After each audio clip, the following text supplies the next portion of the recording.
Welcome to the Northern Berkshire Adult Basic Ed Language Arts course, Reading and Writing for Adults. Today we're going to be working on Lesson 1, and the question I'd like to ask, if you ever thought about it, is where do words come from? For those of you who are enrolled in the course, please take out your notebooks, a pencil, and a paper. Write down our call-in number. If you'd like to ask me a question during the program, the number is 664-4408. And I'd also like to hear from you, how your summer's gone and how things are going. And if you have any questions about our program starting up next Monday. On my whiteboard, you'll see there is a scramble word of the day. And I will spell these letters out for you, and it will be a word by the end of this lesson. So if you can scramble the word at any point, please call in and tell me what you think the word is. So the letters are these: E, M, I, N, C, O, T, A, C, M. So again, it's E, M, I, N, C, O, T, A, C, M, U. And I'll give you a little clue. It means to have a conversation. So be the first one to call in. Last week, I left out one of our main staff, and I want to introduce you to our advisor, and her name is Marty Beatty. And Marty has been with the NBAE program this is her third year as an advisor. She works with students to set goals and identify barriers to their education. She and the students will work together with partner agencies and in the area to help you with your student needs. I've worked 30 years in education as a tutor, teacher, assistant, substitute teacher, preschool teacher, director, and kindergarten teacher, says Marty. She holds a master's in language and literacy from Simmons College. Her BA degree is in English literature from MCLA, another alum. In her life, reading is a great balm, instigator, and inspiration, and she says it's an honor to pass that on. In the NBAE office, we are now busy preparing a new space, working with new tools online, and feel excited to welcome you to New Year of Learning. And she says to everyone out there, welcome. And great to work with you, Marty. Thank you for your service. So, what I would like to do is perhaps open with just a little poem. I wanted to mention what a beautiful I'm saying summer, but fall day out there, and I want to really talk about words today. So this is just a little poem. It's called Flower Leaves. Burnt orange, caramelized by noonday sun, melting into the red rust flower leaves that cluster into bouquets of deep green and yellow gold and purple black, and wind picks up, folds and unfolds them as they hang and dip down to the earth, some letting go to float down, down, down, like tiny snails. And that's a poem that I wrote just the other day. as the leaves are starting to turn and we get to see their real colors. And you may think that's a little strange that I compared leaves falling from a tree down to the earth as little tiny snails. Well, I don't know if anybody else has a fish tank, but when I was looking out the window watching the leaves, there is a couple of snails that are in my fish tank, and they just were crawling up the side, and they just let go, and I just saw them kind of falling at the same speed as the leaves do. And words can be that simple, and they just can be calming. There's a lot of different poetry that we'll talk about in future classes, but you can write a poem yourself. You can write when you're happy, you can write when you observe something, you can also write when you're very angry. It helps you feel better. It just does. So I can help you with that, and your poem is going to be yours. You have something to say. So I just want to welcome all of you, whether you're my student or not. Please join us, because this will be just a great time so that we can share what we've created ourselves. So let's begin the actual lesson. I can wander at times. I want you to notice a couple of things today.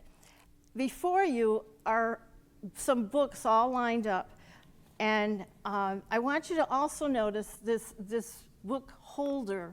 It's a very special gift from one of my former students. Her name was Kim Loring, and I treasure it. This is something Kim made herself, and she knew I loved books. And with all of these books in front of me, I just wanted to pick out a few. I'm not going to go through all of them, but I do want to pick out one book that is very, very older. This might be my oldest book, and it's a book that is very special to me. You may recognize it. Let me put it over here.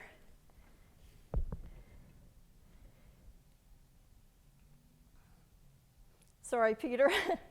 And it's Fun with Dick and Jane. So I don't know if anyone else learned to read with this book, but I took it out as I was picking out books to bring and to show. And the thing I realized about the Fun with Dick and Jane is not only the fact that it was the first book that I ever got from someone who was not a family member, but it was a book that I got from my first grade teacher who taught me how to read. And the fact of the matter is this is the first book that I was able to read by myself. And at the end of that term, we got it in in September of 1951. And then that June, the teacher gave all the students the same book at the end because the school system went into a different reading program and got new books. And we were able to take this book home with us. And when I looked at the book, I thought to myself, okay, I learned to read with this book, and what made it so special? When I think about the book, I look at the book, yes, it was Dick and Jane were a brother and sister. They had a sister come along. They had a mom and dad. It was basically what I guess at the time people would say was the average American family. They had pets. There was a dog. There was a cat. They went on excursions to a farm in different places. And it was a book about a family. And I could identify with this family. The other thing that I really realized is that the book has text, words, and pictures. And as I thought more and more about that, it occurred to me that I wondered, where do books where do words come from that then end up in books?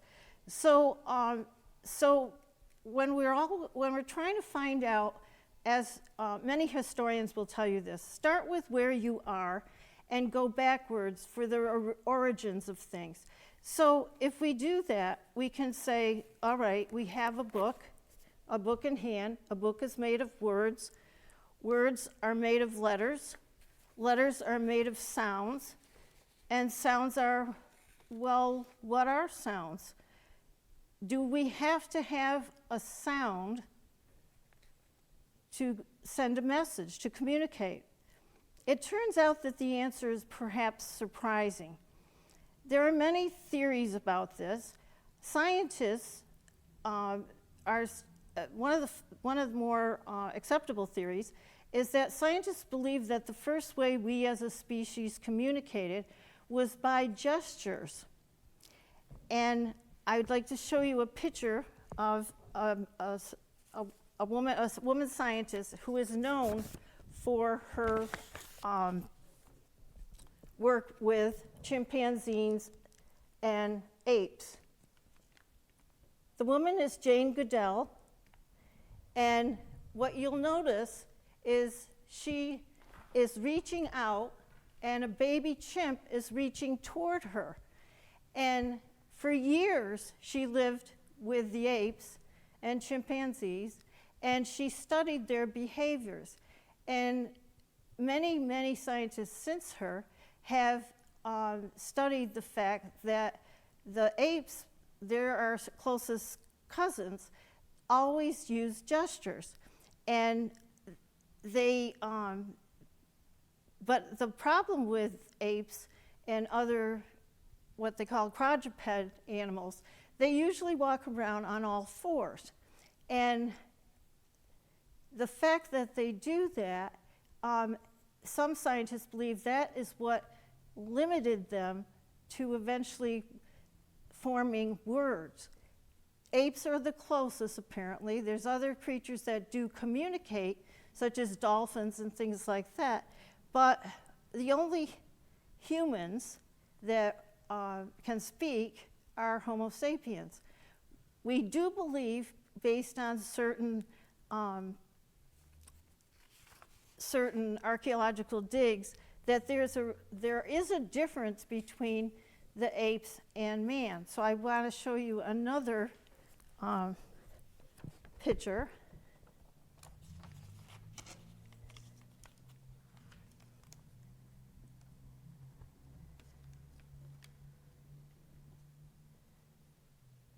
And it's kind of a cartoon in a way. You see that the ape skeleton is leaning over. They walk around, for the most part, on all fours.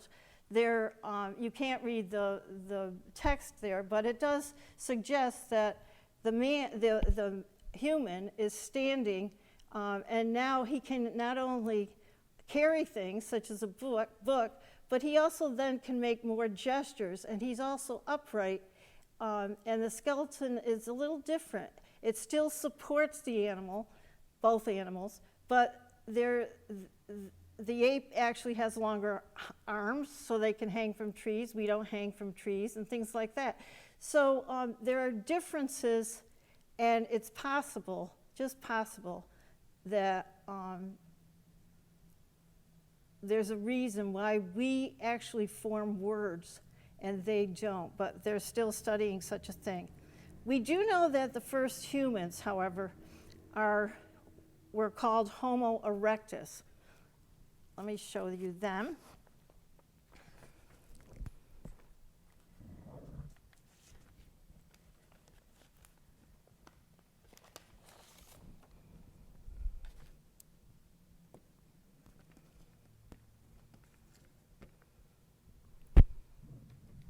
And we, when I was a kid, we used to call them cavemen, and they had different skulls than we do now. Homo erectus went extinct, and Homo sapiens came into the picture and outlasted all the other different versions of humans.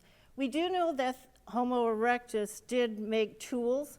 You can see them there, perhaps starting a fire. They made different spears. They also, we believe, were actual great boat makers, and they were found on the island of Java about 1 million years ago. They thought, the belief is they all came from Africa now, and they could do certain things. What you may not be able to see, hopefully you can, is that they did draw pictures too. So their way of communicating may have been more sounds that they heard from animal sounds, grunts, bird whistles, things like that. But the actual formation of words was not happening at this time. But they did draw pictures, And we have caves in many parts of the world that had pictures drawn on the caves. So the idea of symbols, drawing a picture of something that existed in nature, is something that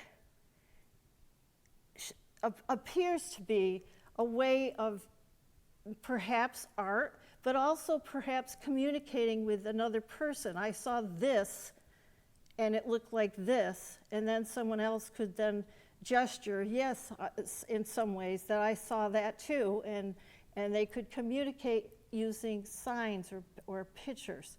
So that was basically the first idea of forming words. And please, if you would like to talk about this, or if you figured out the scrambled word, give me a call. All right, I'm just going to take a drink here.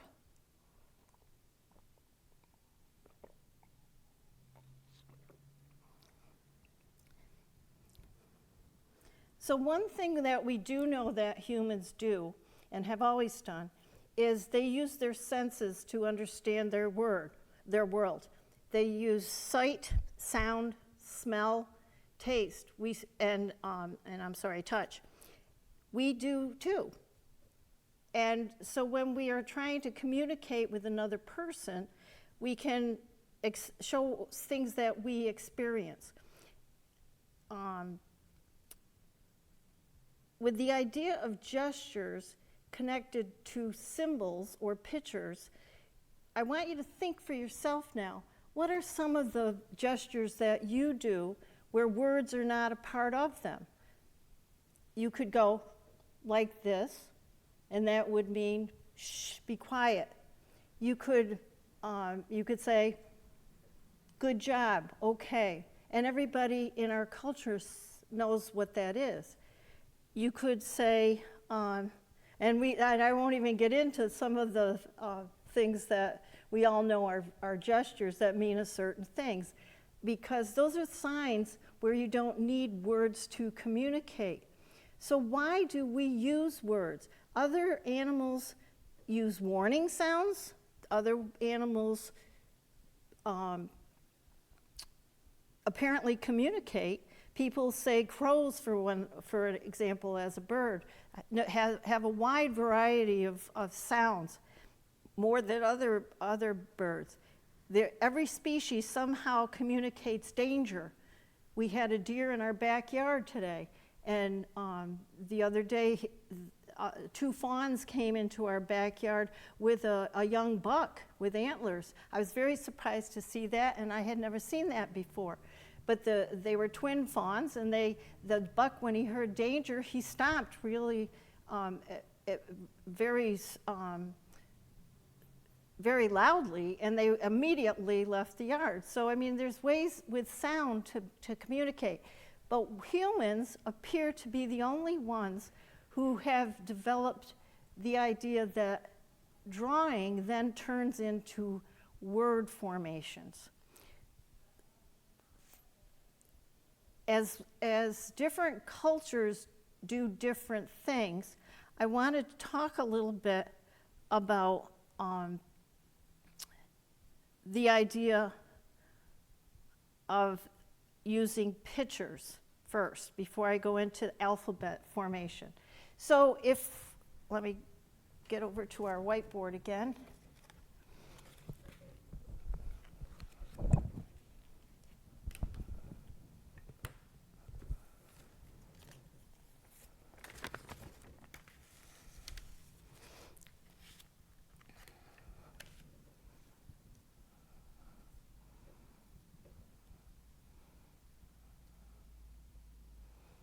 So if I show a picture of a cat, anybody could say, okay, that's a cat.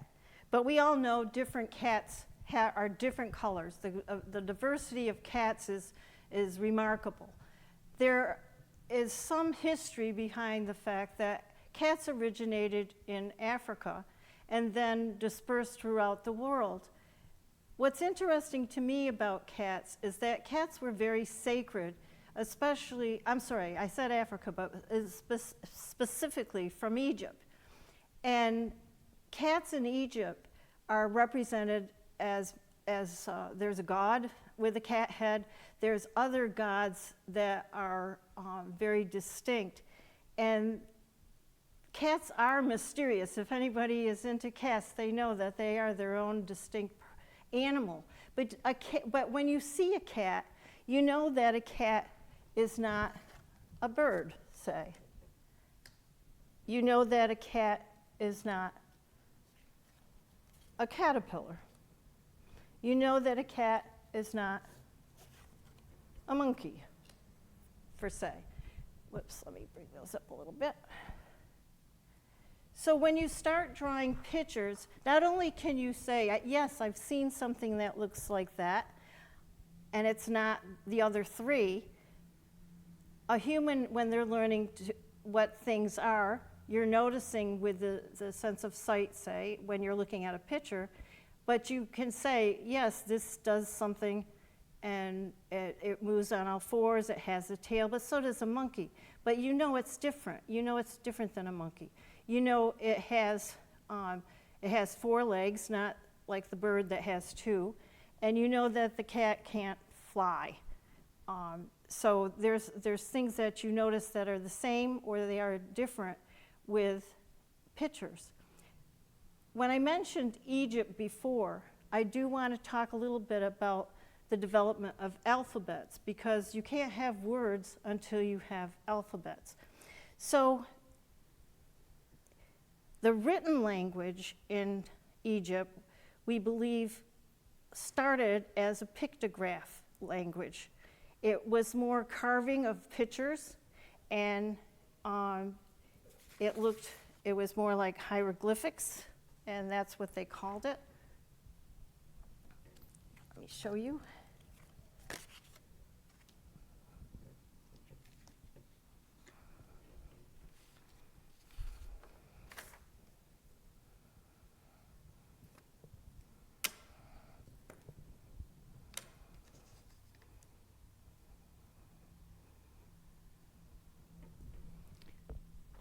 So hieroglyphics were carved on many structures in Egypt. They told stories, and then it developed into what is also on this particular chart, letters. And you notice, though, that there's like the letter D would be like a hand. You see snakes, you see things like that. But this would mean something if someone saw it on a column. They'd be able to understand what was being written. Most of what was being written was meant for somebody in the future. It was talking about the pharaohs. It was talking about important people. Different things were written in hieroglyphics. But the Egyptians believed, they asked the same question I'm asking now. Where did language come from? And the Egyptians believed that they were given to them by the gods. And I can't pronounce that word underneath. It's not something that follows English language rules, but it's an MDJU and then an NETJER. That's what they called their language, their words, their alphabet. And it meant the words of the gods. This is the God that they believed gave them language. Oops.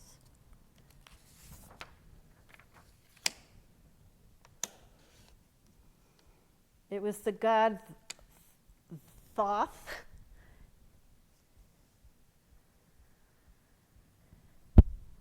And he was the god of their reading and writing.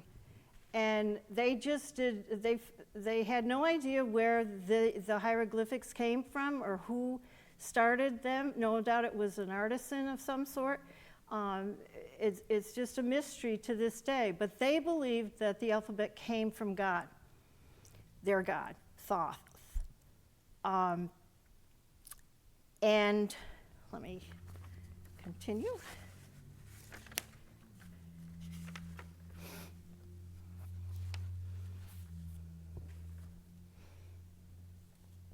So there are many, many different theories on why or how language developed. We know there are words. We know that different cultures have different languages.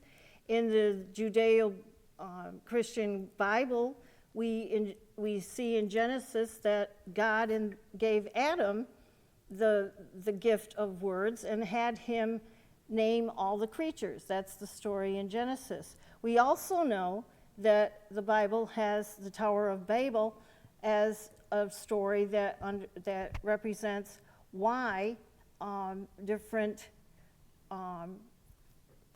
languages have existed. So there is a lot of information, but there's still a lot to be learned as far as how language began. So I just wanted to let you know about those different origin stories, I guess we could call them, about how language began. And I do want you to be thinking about why it is that we are now able, with our alphabet and our ability to create words, we are now able to write our own stories and pass them on. And that is something that I think is very important, because everyone, as I say, has their own story to tell. It's an important story. I hope you will be writing, and I hope you will find some reading. Whatever you read, whatever interests you, is a good book. So I do want to let you know that, and I'll give you one more chance. Did anyone unscramble the word? If you have, perhaps you can give me a call and tell me what you think this word is. Remember, it's a word that means to have a conversation with someone.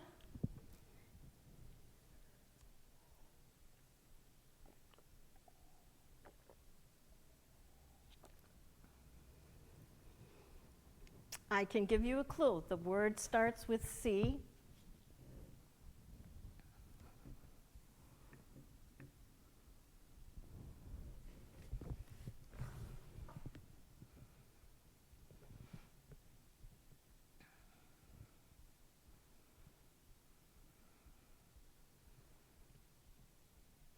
All right, I'm not gonna tell you just this minute. What I'd like you to do for homework, remember, this was called ABE Language Arts. We still are going to post your homework and other videos and other assignments on Canvas. That's my teacher site.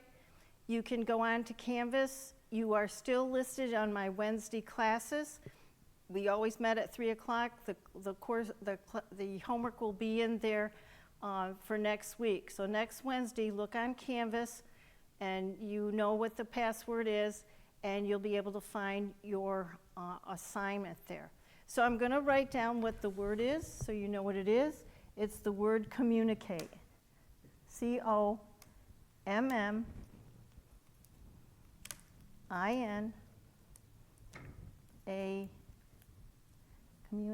C-A-T, whoops, here's the U.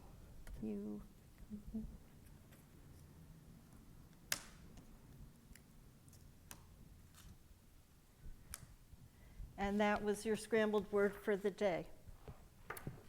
Thank you for joining me.